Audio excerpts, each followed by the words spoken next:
The following is intended for mature audiences. Viewer discretion is advised.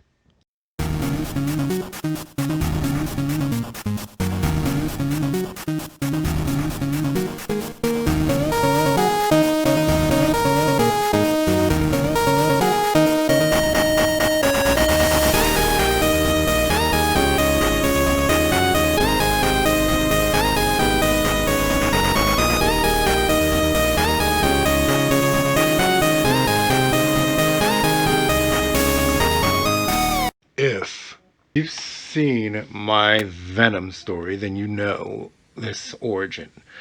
But I'm gonna hit you with it again for the sake of the new viewers. Miles Morales, 18 and fresh out of high school. He loved Brooklyn, but life wasn't exactly easy for him. Miles was designated quirkless, so he never really had the want to become a hero. However, his dad had a little saying: be the best you that you can be. All a hero really is someone who uses their power for the greater good. Sure, he didn't have any quirk like his girlfriend, who had just got her hero license and was trying to get into a group that was known as the Avengers. Odd name for a group of heroes if you ask Miles, but what were they avenging anyway? But all that aside, Miles was taking a year off to gather funds. He had a full ride scholarship, but he wanted to be able to take care of himself. His family and girlfriend were very proud of him, and he was proud of Kamala as well. She had been doing her hero thing for about 6 months and was known as Miss Marvel. She was even under Captain Marvel's wing. That was a big one for Miles to process, really. One day Miles was working as a bike courier, and let me tell you, he was a good one. However, a spider bit him while he was on the job, and he collapsed and began foaming and frothing at the mouth. Needless to say, he's rushed to a hospital. Let's go to Kamala a little before this happens. Kamala Khan, Miss Marvel, was working with the Avengers. The branch she was with was a lesser one, so she may as well be an intern. She was confident that she had what it takes to make it in this current chapter and get into the main chapter herself. However, a few people have a slight chip on their shoulder and believe that she's riding the coattails of Captain Marvel's fame, and her presence here was purely nepotism. One reason why she specifically refused to be in the main branch of the Avengers with her. Kamala wanted to earn it, and this was a good way to do that. No job was too small for her to take on. Rescuing cats, stopping purse snatchers, helping guard villains on trial. She did everything she could to make it clear that she deserved to be there. To further that goal of hers, Kamala was hitting the training halls on the highest settings she could get. Now, she's been trained by Captain Marvel, and of course has done some work with a few of the senior Avengers like Black Panther, Iron Man, Ant-Man, Hulk even.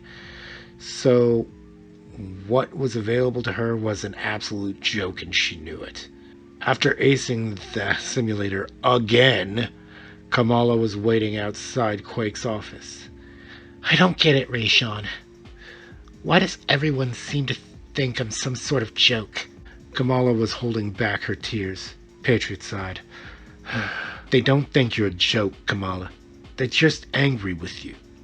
You were handed a golden ticket and you refused it, thinking it was some sort of test. Well, newsflash, girl. I spoke with both Caps. It was not a test. They wanted you in the big leagues. You were handed something that everyone here, myself included, dreams of, and you chose to start from the bottom? You gotta see how that rubs some people the wrong way, right? Kamala just put her head down. Rayshawn was right. Her actions could rub someone the wrong way if they didn't know everything he knew. For just a moment, Kamala hugged her friend and senior. The doors opened to Quake's office. Hey, Daisy, what's wrong? Daisy gulped and took a short breath. Kamala Khan, you are on leave as of today. Your boyfriend, he's been in an accident, and He won't wake up. Go to him right now. Kamala looked at Rayshawn, who, without a moment's hesitation, got up and ran with her. They were taking a Quinjet to get to that hospital. It's gonna be okay, Kamala. Don't worry about work. Everyone there will understand. Kamala was still kind of rattled at that information and was staring into the distance. When they arrived at the hospital, her mother was there, and so were Miles's parents and uncle. Muniba and Rio hugged Kamala as she cried her heart out. What happened? Kamala asked Rio, desperate for answers. Rio took a breath as everyone there was waiting for this answer. It may have been her hospital to which she's a nurse in, but family is not allowed in the OR. They think he was on drugs, but I shot that idea down and pointed at his hand. There was a nasty bite on it.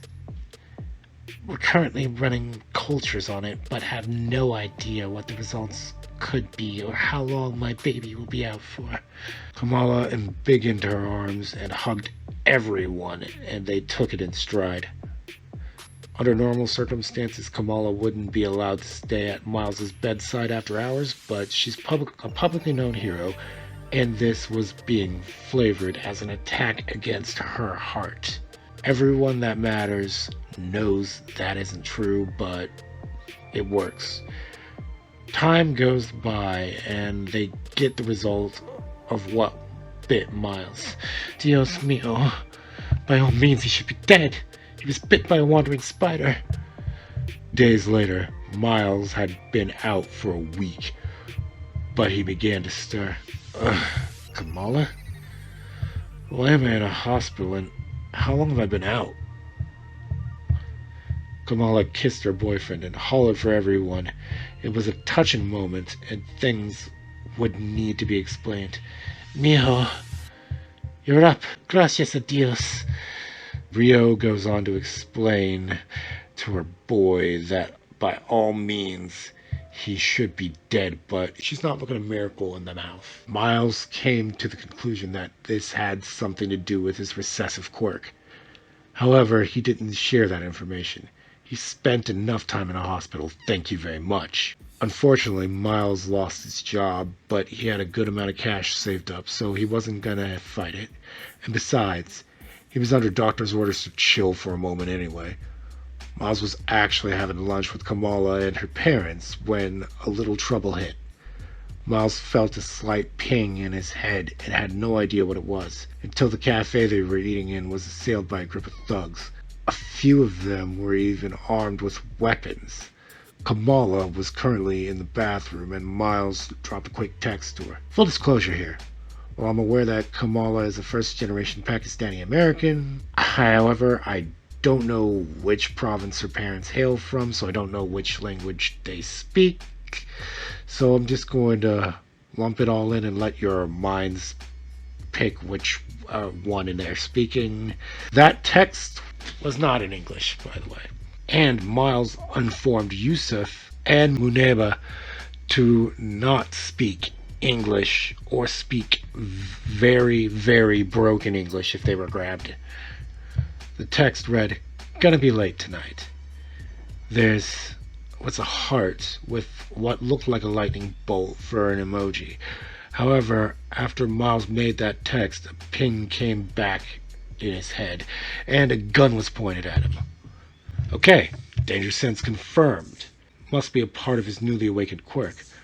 Miles started speaking in Spanish with a panicked tone. The thugs had no idea what he was saying. "Speak English or I'll shoot you!" Miles looked at his aggressor. English. Bad. Not speak well. "Give me your phone!" Miles got the point, or rather, made it appear like he did and handed the phone to him. However, the terror he was in activated his Venom blast. Luckily, this dude was the only one with an automatic weapon, and most everyone else just assumed he was having some sort of a reaction to drugs. It was good timing for that Venom blast since it gave Kamala an opening. She took out the other guy with a gun and the goon next to him with quick, embiggened chops to their necks. Now, Kamala let out a signal for her people earlier due to Miles's warning, so they would most likely be surrounding the place rather soon. However, they have no idea about the quirks of these would-be robbers. Who robs a diner? Miles isn't stupid, so he figured out that was once again his quirk, but he had no idea how to do that on demand, so he got down with Kamala's parents. Dude wasn't waking up anytime soon, so Miles did the only thing he could. He grabbed the gun and cocked it. Who comes to rob a joint with an uncocked gun? Stand down! My old man's a cop, and my uncle is a 2A supporter, so I know how to use this. Miles was confidently holding the weapon correctly and pointing the weapon in the direction of the thugs, and had the look of a killer in his eyes. That look alone made it clear that he would shoot if he had to. Kamala slapped power cuffs on everyone, or rather as many as she could. Luckily she had those on her bag, and obviously waited for the authorities. Miles still had the gun in his hand from shock, so there was a bit of a misunderstanding. Stand down! He's my boyfriend, and the one who neutralized the situation in the first place. It helped that one of the cops on site knew Jefferson. Miss Marvel, and is that Jeff's boy? Well done, son. Miles was no longer in as much shock and removed the ammo from the weapon and handed it over to the officer that recognized him. Unfortunately for Miles, due to Kamala's statement, he got swarmed by the media. He gingerly held on to Kamala and began breathing erratically. Being a good girlfriend, Kamala noticed Miles' panic attack. I'm sorry, but he's had enough for the day. This is his second stroll with death, and it's taking its toll on him. Good day. Some wanted to press the issue, but it was worded well enough that her fellow Avengers helped them get away. Miles has completely shut down at this point, and eventually, when Kamala lets go of him by mistake and loses him in the crowd, because let's face it, New York is a very crowded city, no matter where you go, really, Miles panics again and goes invisible. People pass him by, and his hands eventually feel something soft. He realizes that in his hands were a pair of breasts. Kamala's breasts, actually. The sense came back to him once he realized that, and he moved away quickly. The sense in his head came to him, and that knocked him out of to his senses, and he moved away quickly. Kamala didn't see anyone there, but eventually laid eyes on Miles, who was once again visible. Feeling better, hun? Kamala asked her love in all honesty. Yeah, I think I'm good. Miles meant what he said, but he had much to think on. He possessed some sort of danger sense, a bioelectric field of some kind, and invisibility. Most likely lent to his sense of fight or flight, if he had to guess. He'd have to test this later on. Hey, Kamala, I just want to think. Your HQ is nearby, right? So, think they'll mind if I chill in the library or something? Kamala smiled at Miles. She knew he wouldn't ask just to get close to heroes. He really wanted a place where he could think unmolested, and that was the closest place. Where he could take time, get his mind right, become more presentable. When they got there, a handful of heroes were looking at Miles and looked like they were about to rebuke Kamala for bringing her boyfriend over, but one look at how distraught Miles was, and the thought left them. Some heroes can be assholes, yes, but there's a limit to it, and Miles was clearly broken. This didn't stop Kamala from glaring at them, though. Miles noticed the study and made his way to it, but Kamala was tugging him away from it and further upstairs. Where was she taking him? Kamala took out her ID. Welcome home, Kamala. The two entered and the door shut and was promptly locked. Kamala, what's going... Miles was hit in the face with some fabric. He couldn't quite see with it on, so he took it off and looked at it. It was the very shirt Kamala was wearing moments ago. Miles heard the sound of something hitting the ground. Then his sense went off again. Before him was Kamala, in just her underwear, straight up on top of him. This'll make you feel better, my little hero. Whether they had sex or not, I shall leave that to your imagination. Miles spent the whole night there, and since it was Kamala's day off anyway, no one bothered her. The next day, Miles wakes up to an alarm that was set by Kamala for Miles. She was long gone, morning prayers and walking a beat and whatnot. However, when Miles heard the alarm, he leapt up and was sticking to the ceiling. Ugh, why is the bed below me? Miles shook off the grogginess. Why am I on the ceiling? No, how am I on the ceiling? Miles took a breath and fell off of the ceiling, landed on the bed, but however, as he landed, rolled off and hit the floor with a thud. Everything okay in there? A strong feminine voice that sounded familiar asked. Miles quickly regained his composure, got dressed, and opened the door to see a surprised-looking Carol Danvers. Captain Marvel. Huh. So Khan really did bring her man here, huh? Miles was speaking utter gibberish in both English and Spanish. Calm down, Miles. I know the story. She brought you back to your senses the quickest way she could. Look, Miles, I've had my own struggles. If you need a therapist, I know a good one. He helped me stop looking for the answer to my troubles in the bottom of a bottle. Carol was being quite deep with Miles. I mean, she's close to Kamala and knows Miles is a good man. Miles had an awkward smile on his face. I'm fine, Carol, but hold on to that card for me. If I ever need him, I'll call you. Yeah, you heard that right. They have contact information. Carol gave Miles a quick hug and escorted him out and home. Not to stop a walk of shame or some sort of bullying, but to stop the media from getting a hold of him for a little while. Most people would be startled when they get picked up without warning and start flying in the air. However, Miles was just fine. And then his sense went off. Cap! Barrel roll, now! She did so without question, assuming he saw something that she didn't, and a blast was just barely missed her. We're high up enough that you can toss me and catch me after you deal with them. I trust you, Cap. Miles just gave his consent to be hurled up in the air so she wouldn't get hurt trying to protect him in the air. Con, you've got a real one here. The toss was made and Marvel struck the fool as fast and as hard as she could.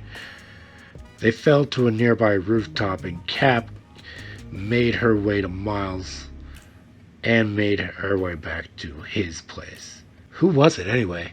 Some upstart that thought they'd make it big if they took out Captain Marvel.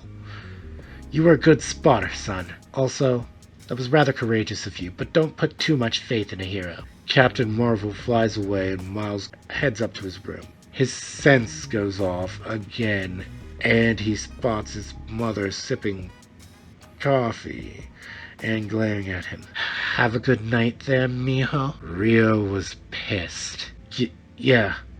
Sorry I didn't call you after all that mess, but I was... Rio stopped him. Relax, I'm only teasing you. Kamala told me what state you were in, and besides, you're old enough to do what you will. Just don't be reckless about it. Entiendeme. Miles nodded in understanding, getting the I'm too young to be a grandma look from Rio. Miles gave his mother a kiss on the cheek and went to his room. He had much to think about. Danger sense, bioelectric field, invisibility, ability to stick to surfaces, thinking about how the bite jump started his quirk, and the spider theme to his abilities to a point. Huh. Guess I'll be calling it Spider Sense. Miles took a pencil to paper and blanked out a bit. He was thinking about his neighborhood and how sometimes heroes mysteriously don't make it in time or just don't pay as much attention to it. Sure, he lived in a bad part of Brooklyn, but it could be worse. And then his dad's motto rang in his head. Be the best you that you can be. And in this instance, that would be a hero. The Avengers would show up to save the day if it was bad enough, but muggings and beatings and such, however, those don't tend to draw much hero attention. And the police were understaffed and underfunded to begin with. When Miles came out of his trance, he was looking at a design for a spider-themed suit with one word at the top. Spider-Man. If you liked that, let's get a United States smash on that like button. If you're not subscribed, consider going full howling with that subscribe button.